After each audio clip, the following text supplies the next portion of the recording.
It was a busy week in the cruise world, full of both good and bad news. We'll take a look at those stories next on the Cruise News Week in Review.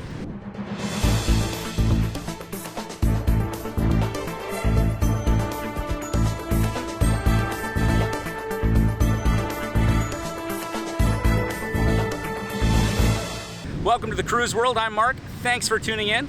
I'm in my future home state of Florida for the first time since January 2020 when I cruised on the Carnival Sunrise. And I'm obviously not boarding a cruise ship this weekend, but I could be very soon because Carnival Cruise Line made a pretty big announcement this week regarding July sailings. As I mentioned when the news broke on Tuesday, Carnival is leading the way back to cruising from the US. And while many companies rushed to provide itineraries from ports outside the United States, Carnival stayed.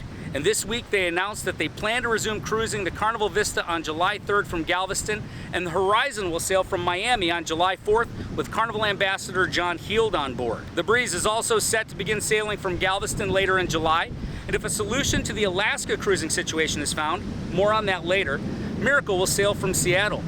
That's great news, and though there is still a lot of logistics to be worked out if these ships are to sail on those dates, but with the good news also came the bad. And that being that all other Carnival cruises for the rest of the fleet are canceled through July 30th. This is definitely bad news for many hopeful cruisers who've been looking forward to a cruise vacation this summer. But as we have reported for quite some time, the cruise lines have been transparent about the fact that resumption would be gradual, with a few ships at a time. And that's what we're seeing here. As of now, we have yet to hear from Royal Caribbean or MSC as to their resumption plans in the US, but NCL's Frank Del Rio said last week that they would be eyeing an August restart at the earliest. And as Carnival Corporation focuses on restarting their largest brand here in the United States, they announced further cancellations for the Princess brand. California Coast and Mexico sailings on the Ruby Princess and Caribbean sailings on the Caribbean Princess are canceled through August 21st, as well as the remainder of the 2021 Mediterranean season on Enchanted Princess. Princess is offering affected guests the opportunity to move to an equivalent cruise for the 2021 or 2022 season with an additional 10% future cruise credit, or they can choose a full refund. On Wednesday, the same day, a district court judge in Florida was hearing arguments against the CDC's conditional sailing order. The CDC lightened up on some of the restrictions for passenger cruises. The new rules will allow cruise ship operators to allow fully vaccinated passengers to ditch that mask when they're outdoors, and they'll also be allowed to go ashore on their own without the need to purchase a cruise ship excursion. And then on Thursday, federal health officials advised that Americans who are fully vaccinated against the coronavirus may stop wearing masks or maintaining social distance in most indoor and outdoor settings, regardless of the size. At a briefing at the White House, CDC Director Dr. Rochelle Walensky said, "If you are fully vaccinated, you can start doing the things that you had stopped doing because of the pandemic." This is great news, because the main thing that I stopped doing because of the pandemic was cruising. Now, obviously, like with all of the CDC's other guidance, it's going to take some time for these directives to trickle down and be applied to the cruise ships. But this is good news that it's been a long time coming. Thursday, the Senate passed the Alaska Tourism Recovery Act, and if it passes the House and gets signed into law, it will allow foreign-flagged cruise ships to operate in Alaska without the need to call on a foreign port such as Canada. Alaskan Senators Lisa Murkowski and Dan Sullivan spearheaded this legislation in an effort to bring cruising back to their state, which has been devastated by the cruise shutdown.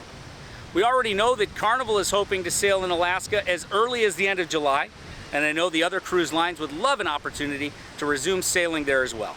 As I mentioned earlier, the lawyers for Florida, Texas, and Alaska presented their arguments against the CDC in court Wednesday, seeking a preliminary injunction to lift the restrictions put in place by the CDC's conditional sailing order. Florida Governor Ron DeSantis said he thought that they had a great hearing, got their point across, and he believes that the judge was receptive. As of this recording, the judge hasn't rendered a decision on the case. Recently, DeSantis signed a bill that puts a permanent ban on companies mandating vaccinations, which really fired up Norwegian Cruise Line CEO Frank Del Rio, who said, "At the end of the day, cruise ships have motors, propellers, and rudders, and God forbid we can't operate in the state of Florida for whatever reason. Then there are other states that we do operate from, and we can't operate from the Caribbean for a ship that otherwise would have gone to Florida." DeSantis said if some cruise lines want to leave Florida, they'll have no problem filling their spot. Speaking of Norwegian Cruise Line, they revealed the newest addition to their fleet this week, the Norwegian Prima. The Prima will be built by Fincantieri in Italy and will be the first of 6 Project Leonardo ships to be built for the Norwegian fleet. Prima will be slightly smaller than the Breakaway Plus new builds and will have a capacity for up to 3,125 guests. The Prima will be the foundation for Norwegian's guest-first philosophy, and according to the company, she will have the highest staffing level and space ratio of any new contemporary or premium cruise ship. If you want to sail this new beautiful ship, you have a ton of itinerary options to choose from. When she sets sail in 2022, Prima will start to sail a multitude of different itineraries from the home ports of Amsterdam, Copenhagen, New York, Galveston, Miami, and Port Canaveral before she heads to Reykjavik, Iceland in May of 2023, where she'll be sailing 10 and 11-night Norway and Iceland voyages from Reykjavik and Southampton. If you've watched the videos here on the Cruise World channel, you know that 2 things are certain. I love cruising and I love music. And on February 9th of 2022, my 2 loves will converge for the 10th annual Monsters of Rock cruise on board Royal Caribbean's Freedom of the Seas. The cruise will sail out of Miami and call on Coco Cay and Labadee, Haiti. It will feature performances by over 35 artists, including Alice Cooper, Queensryche, Skid Row, Lit, Winger, and Great White. Tickets are on sale now and start at around $1,800 per person based on double occupancy. After a rough start to the week for our 3 cruise stocks, Positive Gains Friday brought all 3 back to about where they started. Royal Caribbean finished the week at $84.27 a share, just about breaking even. Carnival Corporation and PLC gained about 1.5% to close at $27.20 a share. And Norwegian Cruise Line Holdings also came pretty close to even, closing at $28.58, up less than 0.5% for the week. And Carnival Cruise Line President Christine Duffy will be a judge for the Miss Universe competition, which takes place tomorrow night in Miami, Florida, and airs live on A&E's FYI channel as well as Telemundo. Duffy is part of the panel of 8 judges that will determine which of the 90 international contestants will earn the title this year. And during the broadcast, she will present the Spirit of Carnival Award to one lucky contestant who represents the company's values of fun, friendship, diversity, and inclusion. Obviously, we had some bad news this week, and undoubtedly there will be even more cancellations. But what we do have now that we haven't had in over a year is cruise lines that are calling back crew, getting them vaccinated, and preparing to welcome back passengers. I hope you got some good news from today's show, and we would really appreciate it if you could hit that thumbs up button and share this video on your social media.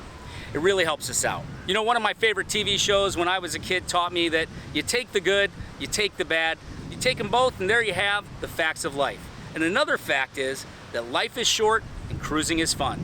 We'll see you next time.